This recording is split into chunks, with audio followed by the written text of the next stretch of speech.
I'm fighting a little bit with the wind today, so I've had to nestle myself back into the house so you can look through into the sitting room where I'm staying. I thought it was about time I did a tips for aging again. And again, I will say I am not an expert. I am learning every day as I go along what I can do, what I can't do. Um, so if I can help one person with what I'm saying, it's worthwhile for me.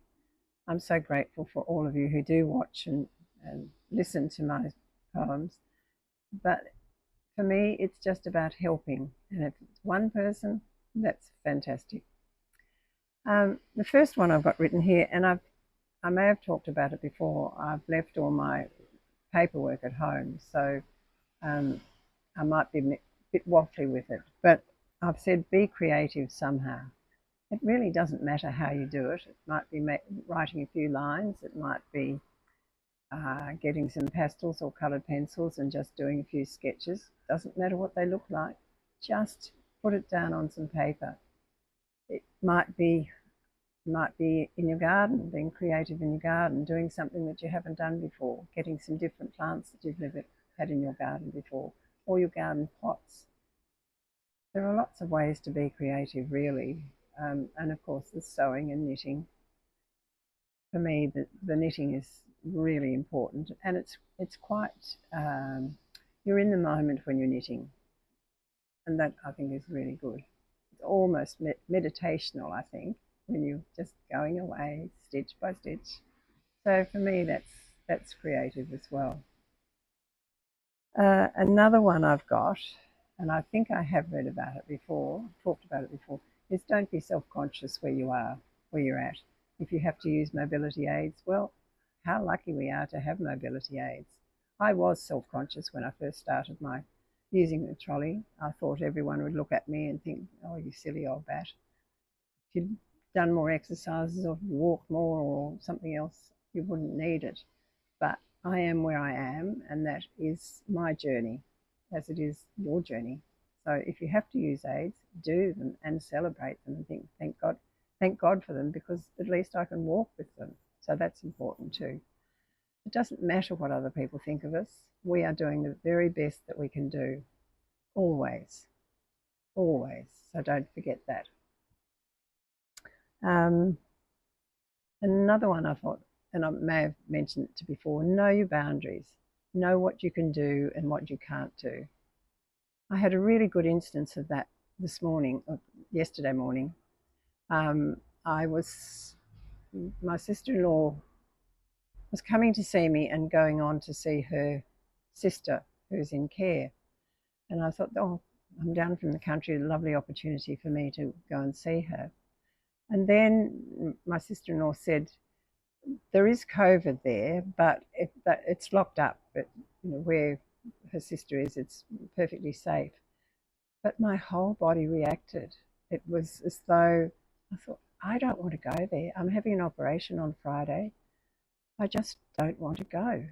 And once upon a time, I would have just thought, well, I've got to do it now. I've said I will. But I was actually really proud of myself that I said, look, I don't think I better come, just in case the really slim chance that the COVID might have been escaped.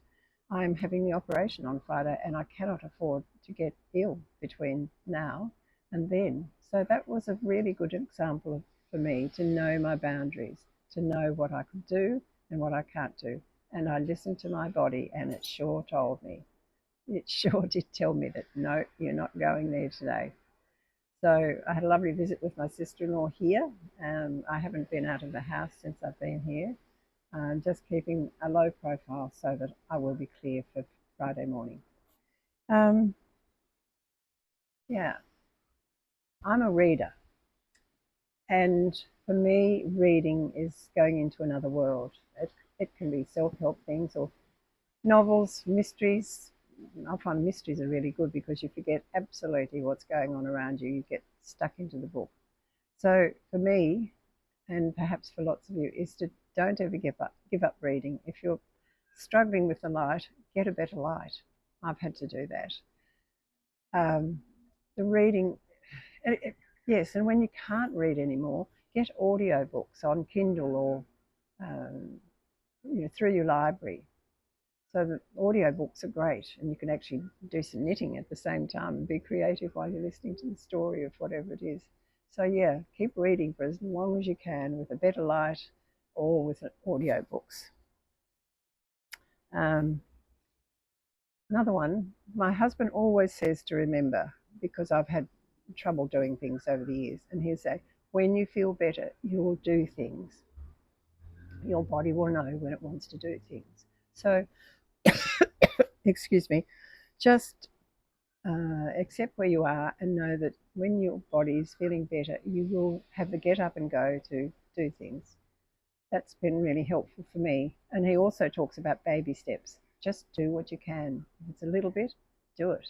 If you can't, don't worry. Just know that maybe tomorrow you'll be feeling better and you will be able to do things. So, yeah, keep that in mind. Keep that in mind. Excuse me. I think there's a lot of pollen in the air with this wind. Uh, and another one is, well, it's not really a hint, but I think perhaps it makes it easier if we've been loved in our lifetime. If you haven't known love, I think old age is a lot more difficult. But when you have been loved or you are loved, things are easier if you've got that love and support around you.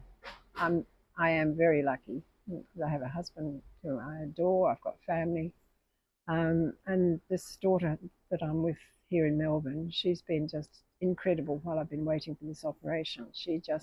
I haven't even had to think what I might like. She just seems to know and produces it. So yeah, just treasure and rejoice in the love that's around you. And if you haven't, love yourself. Excuse me. I think that does make it easier. And the last one, accept yourself. Accept yourself in all its messy forms and shapes and sizes and abilities. Accept yourself as you are.